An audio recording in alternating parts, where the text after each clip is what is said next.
قلعے کا محاصرہ کیے رکھو، کبھی بھی تم ہمارے شہر کو فتح نہیں کر سکتے۔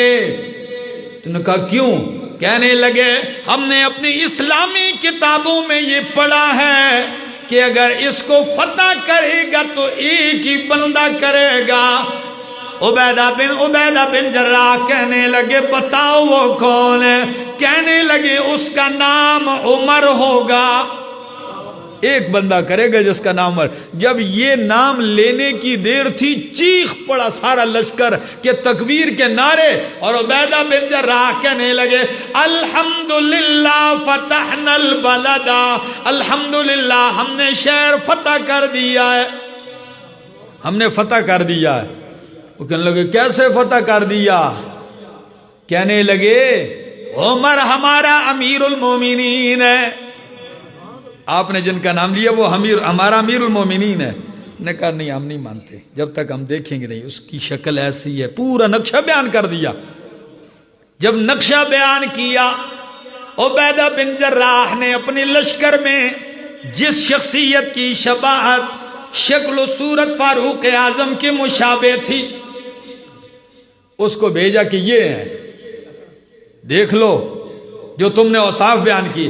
وہ دیکھنے کے بعد خوب غور کرنے کے بعد کہنے لگے ہاں مسلمانوں اللہ کی قسم ہے یہ عمر کے مشابہ ضرور ہے مگر عمر نہیں ہے، یہ عمر نہیں ہے۔ اگر عمر آ جائے ہم لڑائی کیے بغیر چابیاں اپنے ہاتھوں سے حوالے کر دیں گے شہر کی، بیت المقدس کی۔ بات جب نہ بنی خط لکھا ابو عبیدہ بن جراح نے کہ امیر المومنین آپ تشریف لائیں، قربان جاؤں امیر المومنین جا رہے ہیں، یہ نہیں لشکر ہے فوج آگے اور پیچھے نہیں، اکیلے خود غلام بھی ساتھ ہے۔ میں کہتا ہوں یار بہادری کی بھی کوئی انتہا ہوتی ہے، لڑے ہیں پوری دنیا سے 22 لاکھ مربع میل، 4000 سے زیادہ شہروں کو فتح کیا ہے، پوری دنیا کفر سے دشمنی مول لیے ہوئے ہیں اور چلتے ہیں تو تنے تنہا۔ وہ دلیری کی بھی کوئی حد ہے، چلتے ہیں ساتھ غلام ہے، غلام سے کہتے ہیں یاد رکھنا اتنے میل میں چلوں گا پیدل تو سوار، پھر جب میرا وقت آئے گا پھر میں سوار آپ پیدل چلو۔ کہنے لگے جی امیر المومنین میں نوکر غلام، کہنے لگے نہیں ایسے ہی ہوگا۔ چلتے گئے، وہاں استقبال کے لیے لوگ کھڑے ہیں، وہ پادری بھی آئے ہوئے ہیں اہل کتاب کے۔ فاروق اعظم اللہ کی شان جب جگہ قریب آ گئی تو نمبر غلام کا آ گیا سوار ہونے کا۔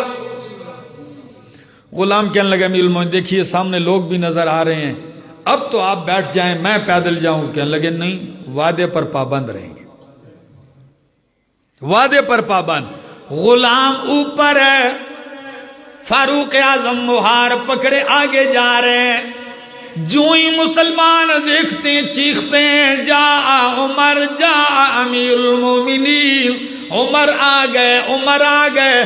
پادریوں نے سوار کے اوپر نظریں ٹکائی ہوئی ہیں، نظریں ٹکانے کے بعد کہنے لگے مسلمانوں خوش نہ ہو، جو سوار ہے یہ عمر نہیں ہے، یہ کوئی اور عمر ہوگا، جو ہماری کتابوں میں عمر ہے یہ وہ عمر نہیں ہے۔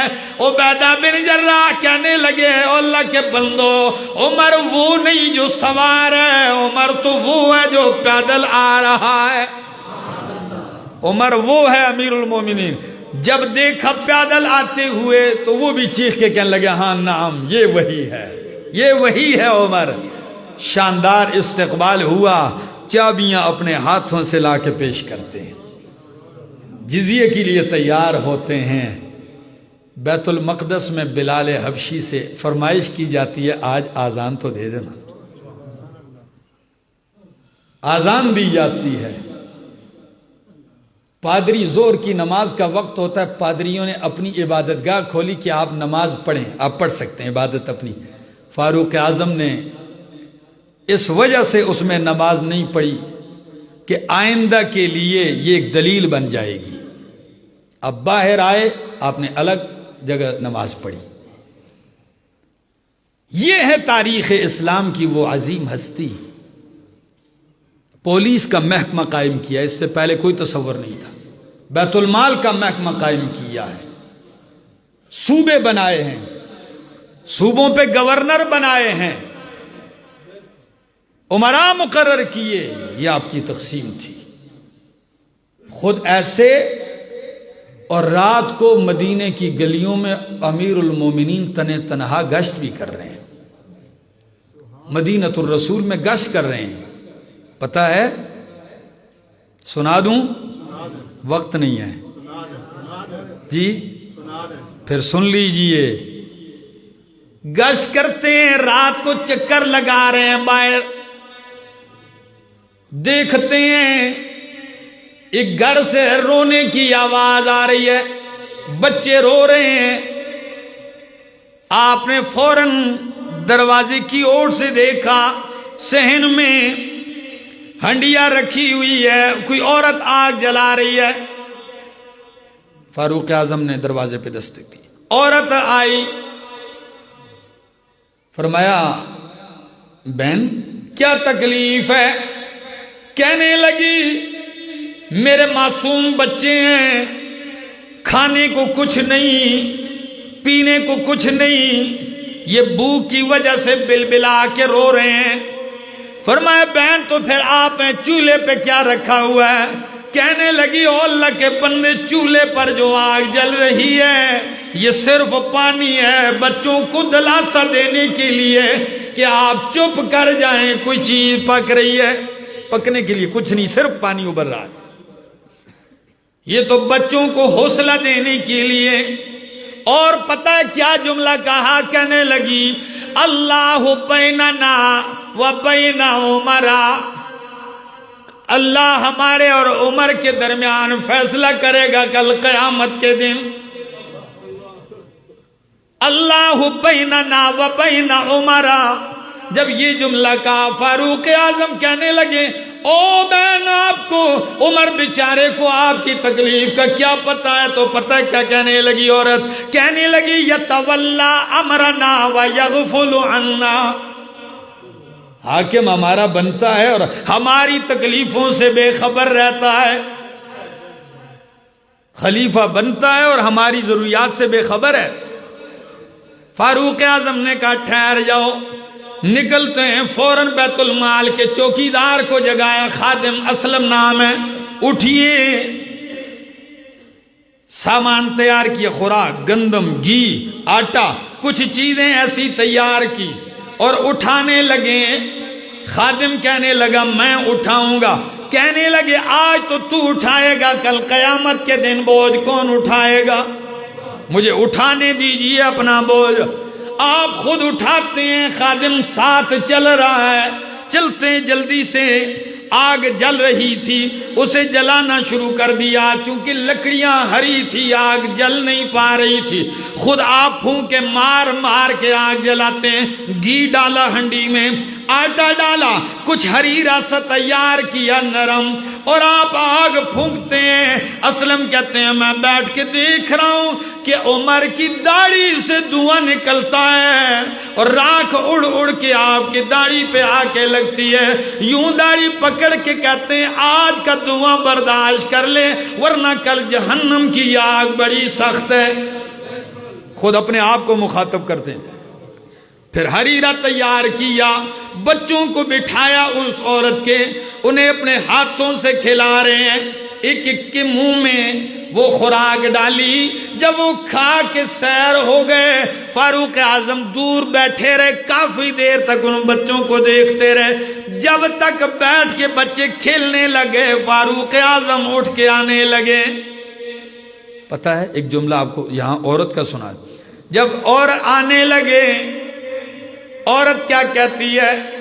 فاروق اعظم نے فرمایا عورت آج چند دنوں کی یہ خوراک ہے، جب بھی ختم ہوگا، ختم ہونے سے پہلے انشاءاللہ اگلی خوراک آ جایا کرے گی آئندہ. عورت دعا دیتے ہوئے کیا کہتی ہے؟ انت اولا بہذا الامر من امیر المومنین، اور نیک سیرت فرشتہ بن کے آنے والے انسان، خلافت کا حقدار عمر سے تو زیادہ ہے۔ عورت کہتی ہے خلافت کا حقدار تو ہے، تیرے جیسا بندہ خلیفہ ہونا چاہیے، پھر بھی اپنا تعارف نہیں کروایا۔ کیا کہتے ہیں؟ کہتے ہیں او عورت، کل جب تو امیر المومنین کے پاس آئے گی اس عاجز کو بھی وہاں پائے گی۔ اسلم کہتے واپسی پر میں نے ایک جملہ پوچھا، میں نے کہا امیر المومنین یہ آپ کھانا تو دے کے تیار کر کے آ گئی، کافی دیر تک آپ بیٹھے دیکھتے کیوں رہے؟ کہنے لگے او خادم، میں نے ان بچوں کو روتا ہوا دیکھا تو پھر میرے دل نے گوارا نہیں کیا کہ ان کو ہنستے کھیلتے بغیر میں اٹھ کے چلا جاؤں۔ پھر جب میں نے ان کو مسکراتا ہوا دیکھا میں تب وہاں سے اٹھ کے گیا۔ میرے دوست، میرا یار، یہ عظیم ہستیاں ہیں۔ کیا حاکم وقت ان کے واقعات پڑھے تو اس کو کوئی احساس پیدا ہو؟ کیا مسلمان حکمران ان لوگوں کا تذکرہ سنیں تو ان کو پتہ چلے کہ حاکم کیسا درد دل رکھتا ہے۔ آپ مدینہ سے باہر چلے گئے، ایک بوڑھیا عورت لگی ہوئی ہے، فاروق اعظم پہنچتے ہیں، بوڑھیا اتنے جلال میں ہے، پتہ ہے کیا کہتی کل قیامت کا دن آئے گا، میں عمر کے گریبان سے پکڑوں گی اور اللہ کی بارگاہ میں پیش کروں گی۔ فاروق اعظم دہک اٹھے، کہنے لگے او بڑھیا، عمر بیچارے کو کیا خبر ہے، اتنا تیرا گھر فاصلے پر ہے۔ کہتی ہے وہ بادشاہی کیا جو قریب کے لوگوں کی تو خبرگیری کرے اور دور کا نہ پوچھے، اگرچہ میں دور رہتی۔ فاروق اعظم نے تعارف کرائے بغیر کہا اماں جان دیکھیے عمر بیچارہ مصروف ہے، جہاد ہیں، میدان کارزار ہیں، اگر میں عمر کی جگہ آپ کو کچھ دے کے راضی نامہ کر لوں تو کیا آپ معاف کر دیں گی؟ بوڑھیا کہتی او جوان تو مجھ سے مذاق کرتا ہے؟ کہتے واللہ میں مذاق نہیں کرتا ہوں، سچ کہتا ہوں۔ بوڑھیا سے مذاکرات جاری ہیں، صلح ہو رہا، معاہدہ ہوتے ہوتے 25 دینار پہ بوڑھیا راضی ہو گئی، 25 دینار پہ بوڑھیا راضی ہو گئی۔ امیر المومنین نے 25 دینار اس کو دیے، گفتگو جیسے ہی 25 دینار دیے کہا اماں وعدہ کر کہ میں نے عمر کو معاف کر دیا، کر اللہ کی بارگاہ میں شرمندہ تو نہیں کرے گی نا، کل تو گریبان نہیں تھامے گی میرا، سچ بتا۔ عورت کہتی ہے میں نے معاف کر دیا، کہتے نہیں لکھ کر دو۔ ابھی معاہدہ تحریر ہونے لگا کہ اوپر سے عبداللہ ابن مسعود اور علی المرتضی آ گئے۔ جب انہوں نے دیکھا فاروق اعظم لگے ہیں کچھ تحریر کرتے ہیں تو ایک دم کہنے لگے امیر المومنین آپ کیا کرتے ہیں؟ بس جب بوڑھیا نے امیر المومنین کا لفظ سنا تو بوڑھیا تو ڈر گئی، عمر کا دبدبہ تو ویسے بھی تھا، عورت ڈر گئی۔ فاروق اعظم کہنے لگے اماں ڈریے نہیں، جو بات ہے بات وہی رہے گی، بات وہی رہے گی، اب میرا تیرا راضی نامہ ہو گیا ہے۔ فرمایا میں نے بڑھیا سے صلح کر لی ہے 25 دینار پہ، علی عبداللہ ابن مسعود آپ دونوں بھی یہاں دستخط ثبت کر دیں، آپ کی گواہی بھی پڑ جائے۔ واہ عمر، بندہ کبھی کبھی غور کرتا ہے تو آدمی کہتا ہے یہ کام تو بڑا کوئی ویلا جب بندہ ہوئے پھردہ ہوئے، کیا خیال ہے؟ نہیں ویلے نہیں، یہ ان کے دل میں درد تھا۔ کیا تھا؟ درد تھا۔ جب آپ خلافت کے کام میں مصروف ہوتے تو چراغ جل رہا ہوتا تھا، اور جب خلافت کا کام ختم کرتے تو اسے بند کر کے دوسرا چراغ لگا لیتے گھر کا۔ کسی نے کہا یہ کیا ہے؟